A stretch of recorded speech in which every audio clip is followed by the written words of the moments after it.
Kembar siam adalah kondisi bayi kembar yang salah satu atau beberapa bagian tubuhnya saling menempel atau terhubung. Kembar siam merupakan kelainan yang tergolong jarang terjadi.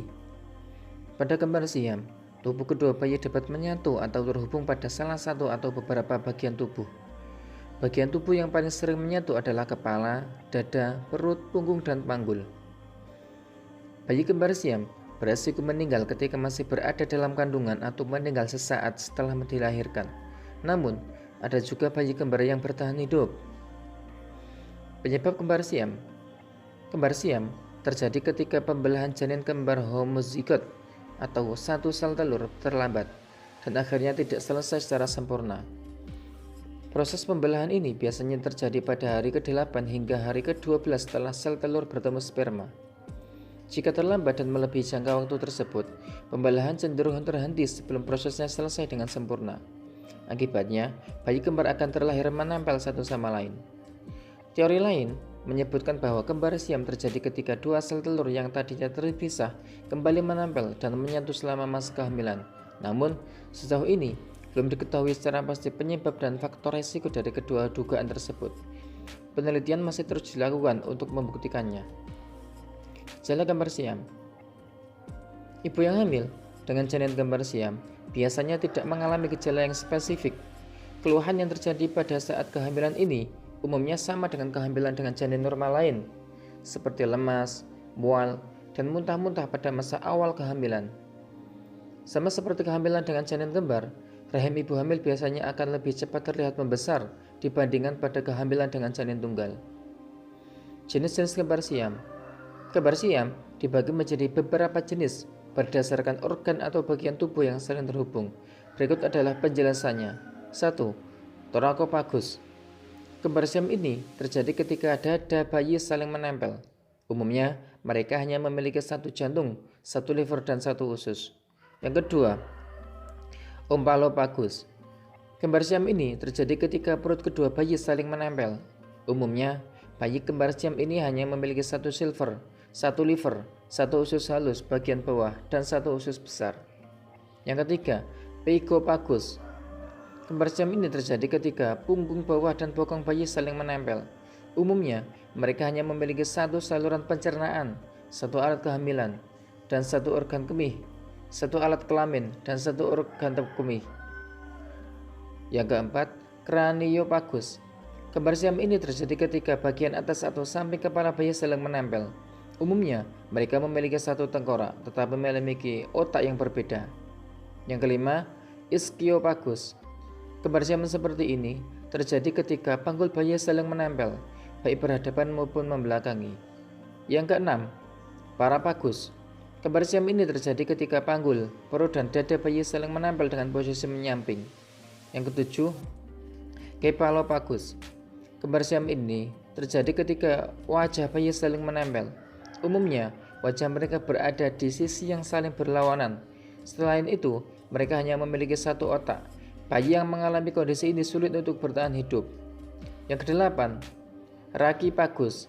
Kembar siam ini terjadi ketika tulang belakang kedua bayi saling menempel. Kasus ini sangat jarang ditemukan. Selain beberapa jenis kembar siam di atas, ada jenis yang disebut dengan kembar siam parasitik. Pada kondisi ini, fisik salah satu bayi kembar berukuran lebih kecil dan tidak terbentuk secara sempurna. Kemudian, kapan harus ke dokter? Jadi, Anda disarankan untuk melakukan pemeriksaan kehamilan ke dokter jika mengalami keterlambatan menstruasi, terutama saat sedang merencanakan kehamilan. Tujuan pemeriksaan adalah untuk memastikan terjadinya kehamilan. Lakukan pemeriksaan kehamilan rutin ke dokter selama masa kehamilan untuk memastikan kesehatan ibu dan janin. Jadwal pemeriksaan rutin yang dianjurkan adalah sebelum minggu ke-28 sebulan sekali, minggu ke-28 hingga minggu ke-35 2 minggu sekali, minggu ke-36 hingga kelahiran seminggu sekali. Pemeriksaan perlu lebih sering dilakukan jika Anda memiliki kondisi medis tertentu atau pernah mengalami komplikasi pada kehamilan sebelumnya. Jika bayi Anda mengalami kembar siam, lakukan kontrol rutin ke dokter. Bayi yang lahir dengan kondisi ini berpotensi mengalami gangguan kesehatan. Tergantung pada bagian tubuh yang terhubung, pemeriksaan dokter dilakukan guna mencegah terjadinya komplikasi. Diagnosis kembar siam. Kembar siam dapat diketahui melalui pemeriksaan USG sejak trimester pertama kehamilan. Pemeriksaan yang lebih detail dapat dilakukan pada trimester kedua melalui USG dan ekokardiogram untuk melihat sejauh mana kedua bayi kembar terhubung dan bagaimana fungsi masing-masing organ. Jika hasil pemeriksaan menunjukkan bayi mengalami kembar siam, dokter akan melakukan pemindaian MRI. Pemindaian ini dapat membantu dokter mengetahui lebih detail bagian tubuh bayi yang terhubung dan organ apa saja yang dimiliki keduanya. Penanganan kembar siam. Penanganan kembar siam akan ditentukan berdasarkan bagian tubuh bayi yang terhubung, organ tubuh yang dimiliki, gangguan kesehatan yang dialami, dan komplikasi yang mungkin muncul. Selama hamil, ibu yang mengandung janin kembar siam akan dipantau secara ketat oleh dokter. Melalui pengawasan tersebut, dokter akan menentukan penanganan yang diperlukan sesuai dengan anatomi dan fungsi tubuh, serta tingkat keselamatan bayi. Untuk persalinan bayi kembar siam, operasi cesar merupakan metode persalinan terbaik.